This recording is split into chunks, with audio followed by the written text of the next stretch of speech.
देखिएगा, आज जो हम लोग क्लास स्टार्ट कर रहे हैं, ये जो 1 से 1.5 महीने का जो पूरा हमारे पास प्रोसेस रहेगा, उसमें हम लोग केवल कैलकुलेशन सीखेंगे। क्या सीखेंगे? कैलकुलेशन। कैलकुलेशन को कैसे छोटा किया जाए, परसेंटेज हो, प्रॉफिट एंड लॉस हो, कोई भी बड़ा से बड़ा सवाल हो, उस कैलकुलेशन को हम लोग किस प्रकार से क्या कर सकते हैं, छोटा कर सकते हैं। ये चीज़ हम लोग उसमें क्या करेंगे, सीखेंगे इस क्लास में। और डे बाय डे हमें कुछ ना कुछ एक नया चीज़ लर्न करके आना ही आना है। जैसे आप सब लोगों के पास ये चीज़ ज़रूर होगी, ठीक है। दूसरी बात, इस चीज़ में सारे वो डाटे लिखे हैं कि जो एग्ज़ाम में प्रीवियस क्या हो चुके हैं, आ चुके हैं। आप जैसे बहुत सारे लोगों के पास खो जाता है, या यहाँ पर जिनके पास अवेलेबल नहीं हो पाता है, वो टेलीग्राम में जा कर के इसको क्या कर सकते हैं, डाउनलोड कर सकते हैं, वहाँ पर पड़ा हुआ है, ठीक है। हाँ, इस चीज़ को थोड़ा सा ध्यान दे लेना। अब देखिए, तो कैलकुलेशन का सबसे पहली बात हम लोग यहाँ पर स्टार्ट करते हैं नंबर से। किससे स्टार्ट करते हैं?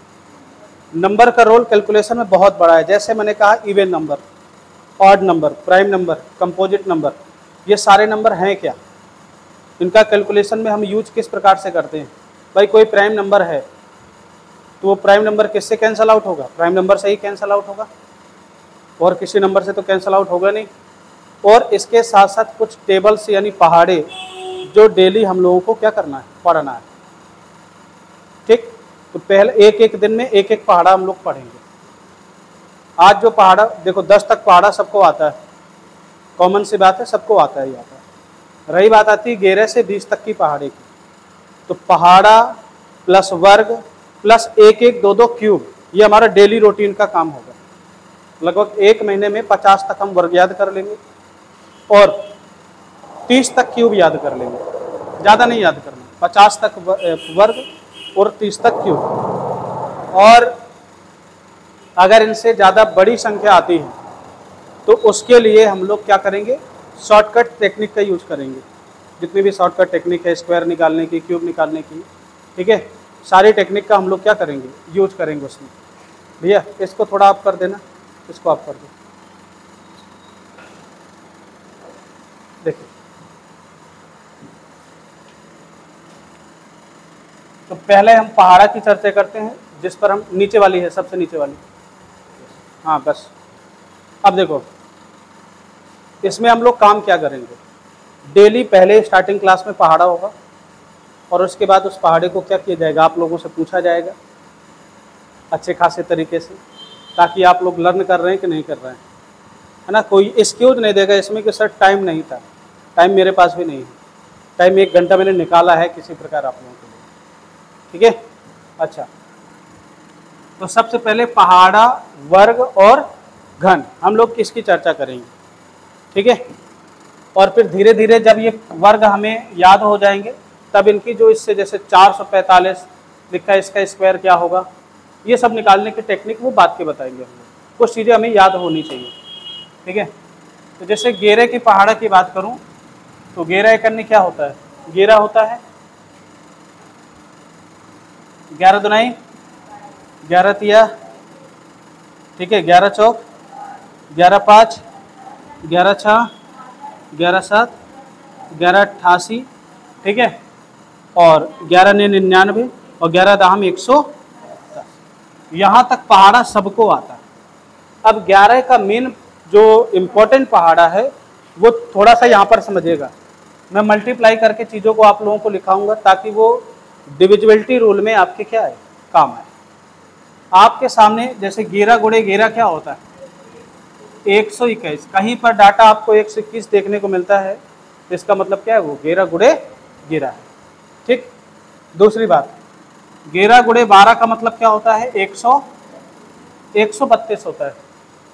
अब चूंकि गुणा भी कैसे करते हैं ये चीज़ मैं आगे बताऊंगा, जब अभी सिंप्लीफिकेशन के ट्रिक वगैरह पढ़ेंगे सारी चीज़ें, तो वहाँ पर हम लोग ये डेली एक एक पढ़ेंगे हम लोग 1 बाई 1। 20 ठो हैं, 20 दिन में क्या हो जाएंगे, तैयार हो जाएंगे, ठीक है। 11 गुणे 13 का मतलब क्या होता है, 143।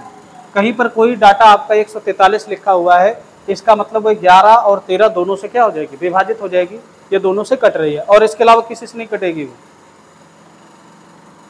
11 गुणे 14 का मतलब क्या हो, 154।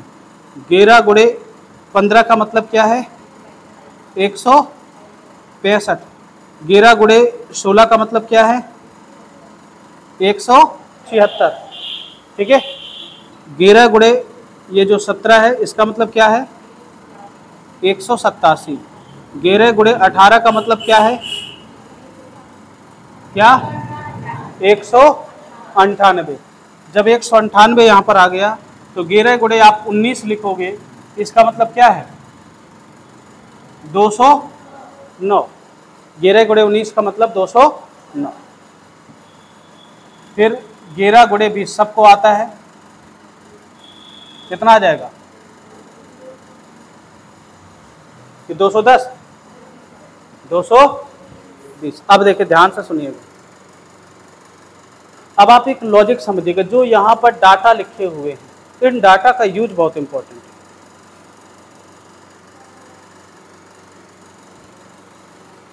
कहीं पर अगर आपको 198 देखने को मिलता है, क्या मिलता है, 198 को, तो बिना सोचे समझे आप कह सकते हैं कि सर वो 11 और 18 का गुणज है। 11 गुणे 18 मतलब 198। ठीक है। अब दूसरी बात, 165 देखने को मिला, इसका मतलब क्या है, 11 गुणे 15 है। इसको ऐसे पढ़ना है, 165 या 165, 176। और जिस प्रकार से आप इन डाटा को याद करोगे, अगर कोई क्वेश्चंस पढ़ते समय आपको डाटा अगर मिलता है तो उसको उसी प्रकार पढ़ोगे जिस प्रकार यहाँ पर आप क्या कर रहे हो, लर्न कर रहे। अगर यहाँ पर एक एक करके पढ़ते हो 154, तो वहाँ पर भी पढ़ोगे 154। क्यों, जैसे ही आप 154 पढ़ोगे तो आपके दिमाग में हिट कर जाएगा कि 154 का मतलब क्या है, 11 गुणे 14। वो आपको 154 154 नहीं दिखेगा, वो आपको दिखेगा 11 गुणे आपका क्या है। ये डाटा आपको याद करना है। पहले आज का ये काम हो गया कि 11 का पहाड़ा 20 तक आपको पढ़ना ही पढ़ना है। इसको कल के दिन मैं क्या करूँगा, सुनूंगा। दूसरी बात, ये रही पहाड़ा की बात। कल के दिन 11 का सीधा एक लाइन में लिखेंगे और फिर उसके बाद 12 का पढ़ेंगे। फिर इस तरह 12 13 का लिखेंगे, फिर 14 का पढ़ेंगे, ताकि दिमाग में 20 दिन में ये डाटा हमारे दिमाग में 20 दिन में क्या 10 से 12 दिन में हो जाएगा, है ना। चलिए अब दूसरी बात, स्क्वायर की बात करते हैं। किसकी बात करते हैं हम लोग, स्क्वायर। ये डाटा आपको 100% आना बनता है। ठीक है। स्क्वायर मतलब अगर मैं बात करूं 1 से लेकर के 9 तक का स्क्वायर सबको आता है। स्क्वायर का मतलब होता है किसी संख्या का वर्ग। अगर मेरे सामने n स्क्वायर लिखा है, इसका मतलब है n का मल्टीप्लाई कितनी बार, 2 बार। n का मल्टीप्लाई कितनी बार भैया, 2 बार करना है। आप करोगे sir n multiply by n, इसका मतलब होता है स्क्वायर। इसका मतलब क्या होता है, स्क्वायर होता है। ठीक, इसका मतलब क्या होता है, स्क्वायर। क्लियर है। अब यहां से आपके सामने 1 से लेकर के 9 तक का वर्ग। थोड़ा सा मैं स्पीड से बोलता जाऊंगा, आप मुझे बोलते बच जाइएगा थोड़ा थोड़ा, है ना। 1 का वर्ग कितना होता है, 2 का वर्ग, 3 का वर्ग, 4 का वर्ग, 5 का वर्ग, 6 का वर्ग, 7 का वर्ग, 8 का वर्ग, 9 का वर्ग और 10 का वर्ग। अच्छा, 10 का वर्ग कितना हो गया, 100। यहां तक ये डाटा आपके सामने आता है। आवाज कर रहा है ना, अब थोड़ा सा रिलैक्स लगेगा। पर लेकिन ये आपके सामने डाटा इतना सबको कॉमन है, आता ही आता है। क्या ऐसा कोई जिसको ये चीज़ ना आता हो। स्क्वायर सारे कंप्लीट है भाई। 2 का स्क्वायर कितना कर दोगे, 439। अब इसके बाद की बात आती है, तो यहाँ तक आप लोगों को अगर नोट करना है जिसको, तो नोट कर सकते हैं, नहीं फिर आगे चलते हैं। देखिए स्क्वायर की बात करें, किसकी, स्क्वायर। स्क्वायर का मतलब अगर कोई संख्या आपकी n स्क्वायर लिखी हुई है, इसका मतलब होता है n मल्टीप्लाई बाई n, इसका 2 बार मल्टीप्लाई करना। ठीक। दूसरा आपके सामने वर्ग लिखा हुआ है क्यूब, इसका मतलब है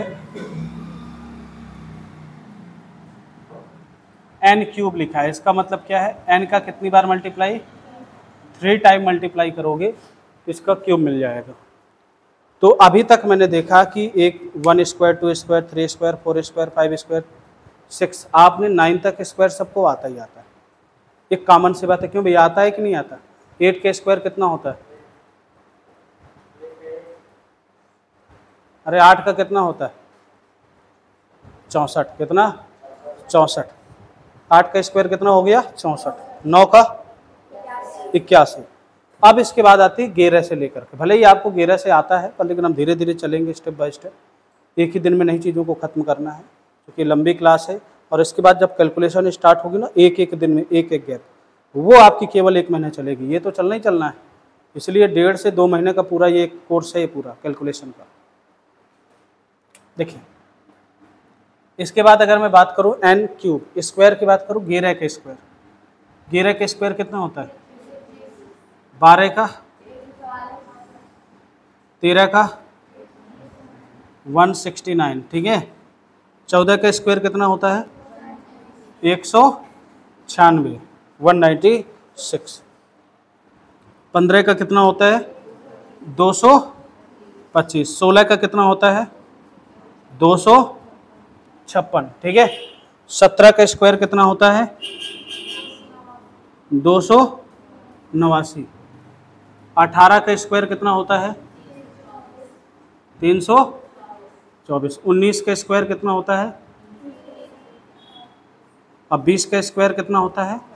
4। हम ज़्यादा नहीं पढ़ेंगे, केवल आज 20 तक इसे पढ़ेंगे, फिर 25 तक पढ़ेंगे, फिर 30 तक पढ़ेंगे, फिर 35, 40, ऐसे 2-2, 4-4, 5-5 डेली पढ़ेंगे। डे बाय डे का वर्क होगा हमारा। तो बताइए 11 का स्क्वायर कितना हो गया? 121। 12, 13, 14, 15, 16 256, 17 289, 18 324, 19 361, 20 400। क्लियर?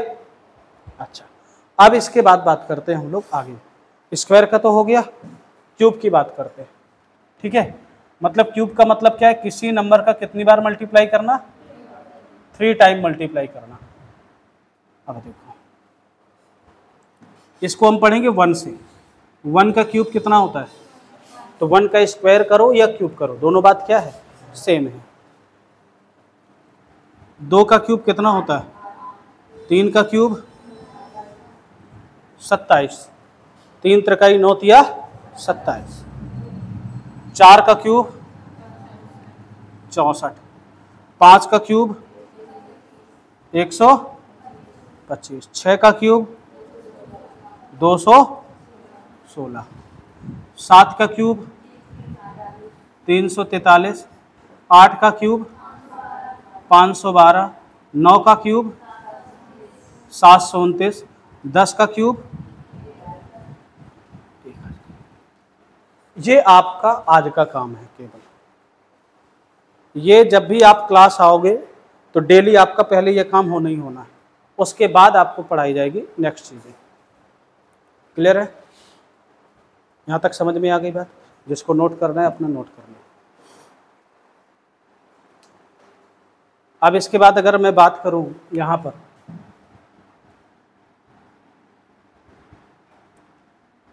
नंबर्स की, तो टोटल जो आपके नंबर्स होते हैं 2 प्रकार के होते हैं। एक तो होता है आपका रियल नंबर और एक होता है इमेजिनरी नंबर। चीज़ों को शॉर्ट में हम लोग पढ़ेंगे। रियल नंबर और सेकंड होता है आपका इमेजिनरी नंबर। रियल नंबर का मतलब क्या होता है? रियल नंबर वे नंबर होते हैं जब किसी नंबर का स्क्वायर करने पर अगर मुझे पॉजिटिव रिजल्ट मिले।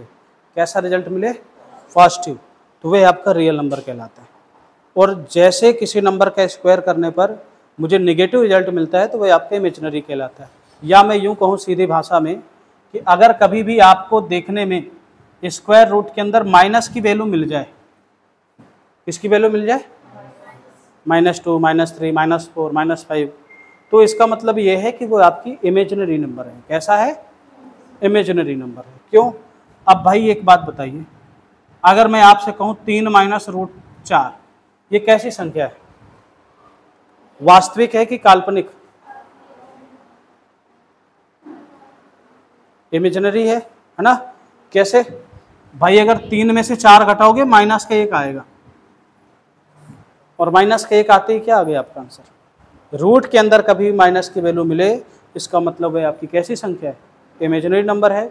और इसके अलावा कोई भी नंबर, चूंकि आप ऐसे एग्जाम की प्रिपरेशन कर रहे हो जहाँ पर टेक्निकल मैथ ज़्यादा नहीं पूछी जाती है, ठीक है, तो वहाँ पर जैसे अभी इन दोनों को मिला देते हैं तो कौन सा बनता है, कॉम्प्लेक्स नंबर बनता है। क्या बनता है, कॉम्प्लेक्स, जिसमें एक रियल पार्ट भी होता है और एक इमेजिनरी पार्ट भी होता है, हमें उससे कोई लेना देना नहीं है। तो केवल इतना समझना है कि अगर रूट के अंदर कोई भी वैल्यू आपको देखने को मिले माइनस की, तो वह संख्या हमारी क्या है, काल्पनिक है। बाकी इसके अलावा जो संख्या देखने को मिले वह आपकी क्या है, वास्तविक है। ठीक, अच्छा दूसरी बात, फिर वही बात आती है रियल नंबर की। तो हम मेन डिस्कशन करेंगे यहाँ पर रियल नंबर के विषय में। अगर मैं रियल नंबर की बात करूं तो इसके 2 पार्ट्स होते हैं। चीज़ों को आज सीखना है, कल सीखना है, परसों सीखना है, 10-15 दिन बाद जब आप छोटी छोटी चीज़ें सीख जाओगे तो फिर आपकी कैलकुलेशन ऑटोमेटिक स्पीड बढ़ जाएगी। रियल नंबर का मतलब क्या होता है, रियल नंबर 2 प्रकार के होते हैं, एक होता है रेशनल और एक होता है इरेशनल, या मैं जिसे कहूँ परिमेय, और दूसरा होता है अपरिमेय। ठीक है, एक परिमेय होता है तो दूसरा क्या होता है, अपरिमेय होता है। अब यहाँ से जैसे हम बात शुरू करते हैं कि रियल नंबर में, तो परिमेय का मतलब क्या होता है, जब कोई संख्या पी अपान क्यू के रूप में लिखी हो, अंश बटा हर के रूप में लिखी हो, बट साथ ही साथ जो पी और क्यू हो दोनों क्या होने चाहिए, पी भी साथ में क्यू भी, दोनों पूर्णांक होने चाहिए, इंटीजर होने चाहिए। क्या होने चाहिए, पूर्णांक। और जिसको मैं सीधी सीधी बात करूं, जो पी अपान जो इस रूप में ना हो, सीधे का मतलब क्या है, अपरिमेय संख्या। तो यहां से क्वेश्चन उठता है कि सर पूर्णांक है क्या, इंटीजर से बहुत सारे एग्जाम में क्वेश्चन आ जाता है। मतलब मान लो ax² + bx + c लिखा हुआ है, जहां पर कह देगा कि a b c आपके इंटीजर्स पूर्णांक हैं। या फिर अभी जस्ट मैं रेशियो की क्लास आप लोग पढ़े हुए हो, उसमें क्या बताया था कि अगर भिन्नात्मक रूप में मिले तो उसे पूर्णांक यानी इंटीजर रूप में कन्वर्ट कर देते हैं। तो वो वही चीज़ है। तो यानी रियल नंबर को आप 2 पार्ट्स में और डिवाइड कर सकते हो, जो इसके रियल पार्ट्स होते हैं। पहली चीज, इसमें डेसी आपका पूर्णांक हो गया, और दूसरा आपका होता है डेसिमल नंबर। क्या, केवल रियल नंबर 2 ही प्रकार के होते हैं, या तो पूर्णांक रूप में होते हैं या तो डेसिमल रूप में होते हैं। पूर्णांक का मतलब क्या होता है, आपने कहा सर इसका मतलब होता है कोई भी संख्या 0, 1, 2, 3 डैश डैश इन्फिनिटी तक, -1, -2 डैश डैश माइनस इन्फिनिटी तक, इसके ग्रुप को हम लोग क्या बोलते हैं, पूर्णांक बोलते हैं। यानी इसमें अगर कोई भी आपका दशमलव रूप ना हो, वह आपका क्या है, पूर्णांक है। जब दशमलव की बात करते हैं, डेसिमल नंबर की बात करते हैं, तो आपने कहा सर डेसिमल नंबर आपके 3 वैरायटी के कन्वर्ट होते हैं। कितने वैरायटी कन्वर्ट होते हैं भाई, 3 वैरायटी के। कौन कौन से, देखो जरा, एक होता है शांत दशमलव संख्या। कैसा होता है, शांत दशमलव संख्या। दूसरा होता है अशांत तथा पुनरावृत्ति, और तीसरा होता है अशांत तथा अनावृत्ति। अनावृत्ति, इसको जैसे इसको बोल देते हैं टर्मिनेटिंग। क्या बोल देते हैं, टर्मिनेटिंग डेसिमल नंबर। ये हो गया non terminating but repeating decimal number, और ये क्या है, non terminating non repeating decimal number. अब यहाँ पर बात आती है शांत है क्या, यहीं से कैलकुलेशन की एक सीरीज और स्टार्ट हो जाएगी, जो एक क्वेश्चन एग्जाम में पूछा करता है। शांत संख्या, आपने कहा सर दशमलव के कुछ अंक बाद जो संख्या क्या हो जाए, रुक जाए। आपने कहा सर 0.25 खत्म, दशमलव के बाद 2 अंक बाद ये समाप्त हो गई ना, एंड हो गया, ये शांत है। और जो दशमलव के बाद चलता रहा है वो अशांत है, वो अशांत है। तो जैसे ये अशांत क्या है, जैसे आपने कहा अशांत तथा पुनरावृत्ति, रिपीटिंग नंबर है। तो रिपीटिंग डेसिमल नंबर क्या हो गया 0.333। अब ये चल रहा है, किधर तक चल रहा है पता नहीं, किधर तक चल रहा है पता नहीं, 0.47474747 चल रहा है, पता नहीं किधर तक जा रहा है, पर लेकिन रिपीट हो रहा है। यहाँ पर क्या हो रहा है, यहाँ पर 1 डिजिट रिपीट हो रही है, यहाँ पर 2 डिजिट रिपीट हो रहा है, 47474747 ऐसा कुछ करके रिपीट हो रहा है। तीसरी कंडीशन जो आपकी नंबर्स की बनती है, आसान तथा अनावृत में जो रिपीट ना हो, चलता रहे।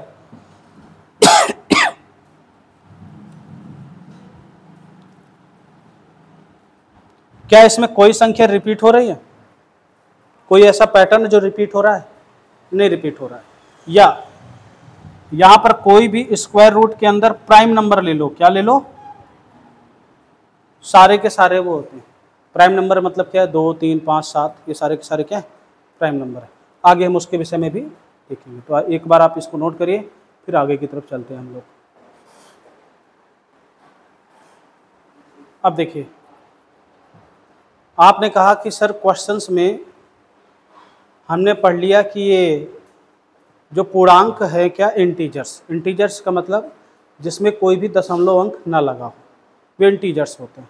इंटीजर्स जो हैं आपके पॉजिटिव भी हो सकते हैं, निगेटिव भी हो सकते हैं, किसी भी वैरायटी के हो सकते हैं।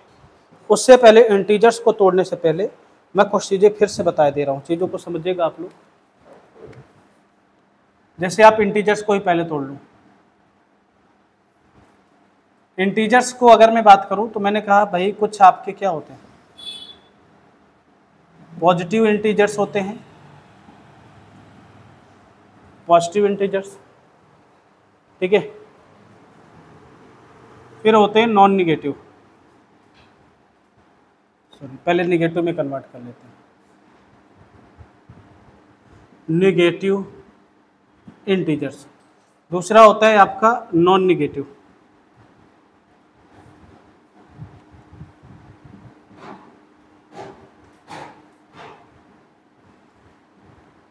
अच्छा निगेटिव इंटीजर्स का मतलब क्या है भाई, आपने कहा सर -∞ से स्टार्ट होते हैं, -3 -2 -1 तक जाते हैं, ठीक है। नॉन निगेटिव इंटीजर्स को ही हम होल नंबर भी जानते हैं। किस नाम से जानते हैं हम लोग, होल नंबर, यानी पूर्ण संख्या। क्या, पूर्ण संख्या के नाम से भी हम लोग इसको जानते हैं। यानी ये स्टार्ट किधर से होते हैं, 0 1 2 3 4 5 डैश 1, कहाँ तक जाते हैं, इन्फिनिटी तक जाते हैं।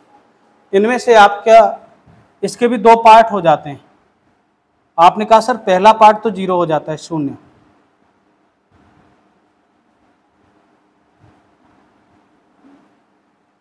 पहला पार्ट क्या हो जाता है, 0। इसका जो सेकंड पार्ट है वह हो जाता है पॉजिटिव नंबर। आपने कहा सर इसको भी तो आप पॉजिटिव कह सकते थे, बट नहीं, positive number always start with 1। किधर से स्टार्ट होते हैं, 1 से। ये आपको नॉन निगेटिव ही है जिसमें 0, क्योंकि 0 एक ऐसा नंबर होता है ना तो वो पॉजिटिव होता है ना तो निगेटिव होता है, तो इसलिए इसको नॉन निगेटिव के श्रेणी में रख दिया गया जहाँ से 0 से स्टार्ट करते हैं। और उस नंबर को एक नाम और दे दिया गया, कौन सा, होल नंबर दे दिया गया। दूसरी बात, पॉजिटिव नंबर का मतलब है, आपने कहा सर तो पॉजिटिव नंबर को एक और नाम से जानते हैं हम लोग, नेचुरल नंबर,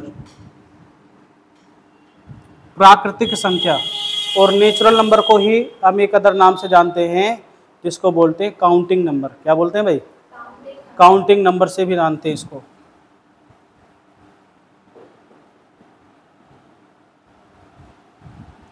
काउंटिंग नंबर के नाम से भी क्या करते हैं, इसको जानते हैं।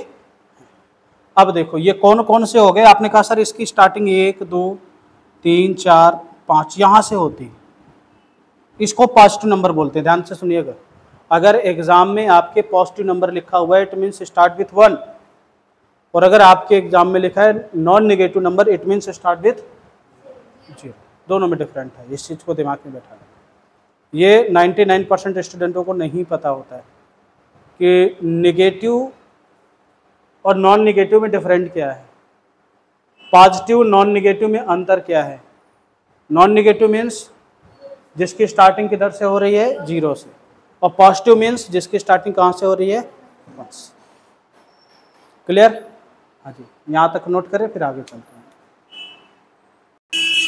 देखिए, अगर मैं यहाँ पर बात किया मैंने अभी आपसे पॉजिटिव नंबर,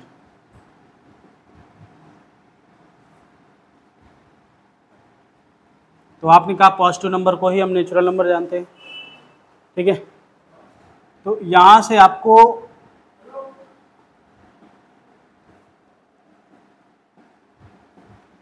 फाइव, 6, 7, 8 इन्फिनिटी तक जाएगा ये पूरा का पूरा। ये क्या है आपका पॉजिटिव नंबर। और इसको हम दो वैरायटी से हम लोग यहाँ डिवाइड करेंगे।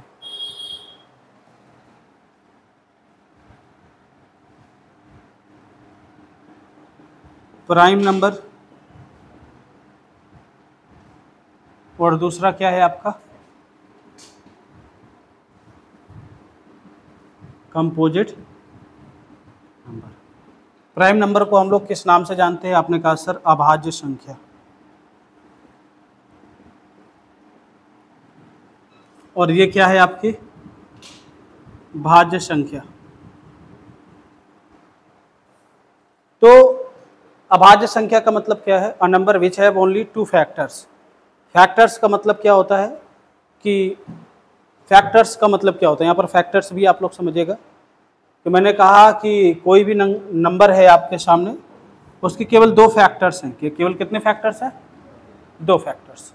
जैसे आप फॉर एग्जांपल 2 हो गया, 3 हो गया, 5 हो गया, 7 हो गया, 11 हो गया एंड डैश 1। तो देखिए 2 के फैक्टर्स कौन कौन हुए?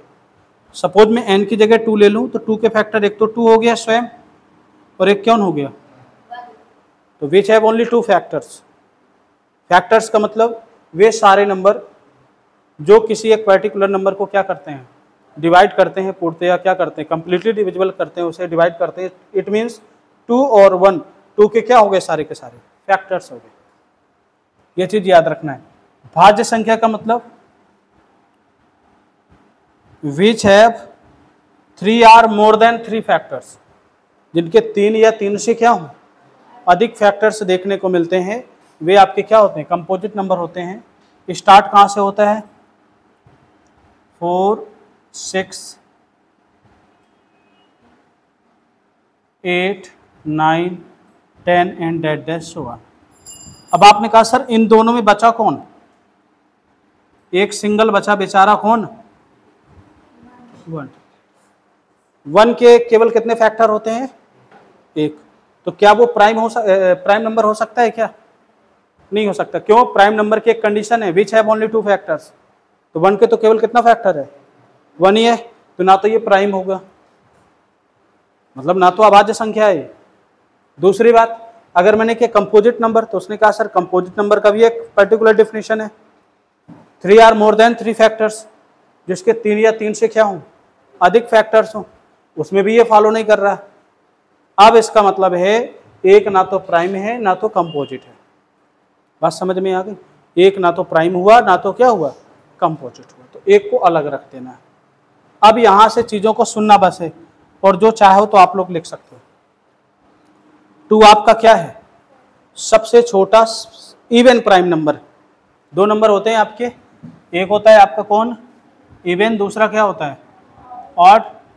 इवन का मतलब जो संख्या 2 के मल्टीपल में हो वो इवन है, और एक ऑड नंबर जो 2 के मल्टीपल के साथ साथ एक क्या दे रहा हो? रिमाइंडर दे रहा हो, शेषफल दे रहा हो, वो आपकी ऑड नंबर है। अब यहाँ पर 2 एक ऐसी संख्या है जो इवन प्राइम नंबर है। इवन प्राइम नंबर सबसे छोटा प्राइम नंबर तो है ही है, साथ ही साथ इसकी एक और खास बात है, इवन प्राइम नंबर है। इवन का मतलब है सम, ऑड का मतलब है विषम। इवन प्राइम नंबर है। इसके अलावा कोई भी ऐसा प्राइम नंबर नहीं है जो इवन हो। क्यों भाई? अगर कोई दूसरा इवन नंबर हो गया 2 से तो कट नहीं कटना है उसे, श्योर है। तो और दूसरी बात, 3, 5, 7 ये क्रमागत अभाज्य संख्या है। क्या है? अभी कल 1-2 दिन पहले मैंने सवाल कराया था, उसमें लिखा था क्रमागत, सक्सेसिव प्राइम नंबर। क्रमागत उसे बोलते हैं जिनके बीच का गैप क्या हो? समान हो। देखो 3 से 5 जाने में कितने गैप, 5 से 7 जाने में कितने गैप, तो 3, 5, 7 पूरे प्राइम नंबर में 3, 5, 7 ही एक ऐसा जोड़ा है जो आपके क्या है? क्रमागत है। क्या है? यानी जिनके बीच गैप सेम है, बाकी किसी के बीच गैप सेम नहीं है।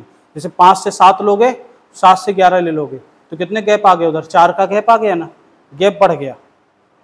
दूसरी बात, इतनी बात समझ में आ गई? प्राइम मतलब ये, कंपोजिट मतलब ये। तो यहां से क्वेश्चन क्या पूछेगा? सबसे छोटा भाज्य संख्या 4, सबसे छोटा ऑड भाज्य संख्या कौन हो जाएगा? 9। Least composite number, least odd composite number, even composite number, ये 2 चीजें हैं, इन पे लैंग्वेज पे ध्यान देना है आप लोगों को। ये क्या है? ऑड कंपोजिट नंबर है, सबसे छोटा। क्यों? 9 ही तो है। 9 से पहले ऐसी कोई संख्या जो भाज्य हो और विषम भी हो है क्या? नहीं है। केवल कौन है? 9। जो कि भाई 9 का मतलब क्या है? 3 से भी कटेगी, 1 से भी कटेगी, 9 से भी कटेगी। इसके कितने फैक्टर आ रहे हैं? 3 फैक्टर्स आ रहे हैं। इसका मतलब 9 क्या है? आपका भाज्य संख्या है। इसके पहले जितनी भाज्य संख्या है सारी की सारी सम है, इवन है। 9 एक क्या है? विषम है, यानी ऑड। यहां तक क्लियर हो गया? अब इसके बाद चूंकि मैंने डिस्कशन किया था डेसिमल नंबर की, तो डेसिमल नंबर में एक एग्जाम में क्वेश्चंस पूछा जाता है, चीजों को समझिएगा। एक एग्जाम में क्वेश्चन बहुत अच्छा पूछा जाता है। 0.24 बार को फ्रैक्शन फॉर्म में लिखिए, 0.3 बार, 0.277 के ऊपर बार, 1.32 बार। अब इनसे कह देगा क्वेश्चन क्या आता है? 1.32 बार प्लस 0.27 बार प्लस, ऐसा करके क्वेश्चन एग्जाम में पूछ लेगा। तो सबसे पहले इनको हम लोग इस बार को फ्रैक्शन में कैसे कन्वर्ट करते हैं? पहली चीज, इसको किस में कन्वर्ट करते हैं? जैसे इसका मतलब क्या है, चीजों को समझिएगा आज थोड़ा सा बस। इसे जितने अंक के ऊपर बार हो उतने 9 नीचे लिख दीजिए। ऊपर 24 लिखा है तो 24 लिख लीजिए। 3 से कट रहा है, 3/24, 33, 3, 99, 8/3। ये तो यार क्या हो गया? रेशनल नंबर हो गया, क्योंकि इसको P/Q के फॉर्म में क्या कर सकते हैं हम लोग? लिख सकते हैं। इसमें कितने अंक के ऊपर बार लगा हुआ है? तो आप 1 9 नीचे लिख लीजिए, ऊपर 3 लिख लीजिए। आंसर कितना आ जाएगा? 1/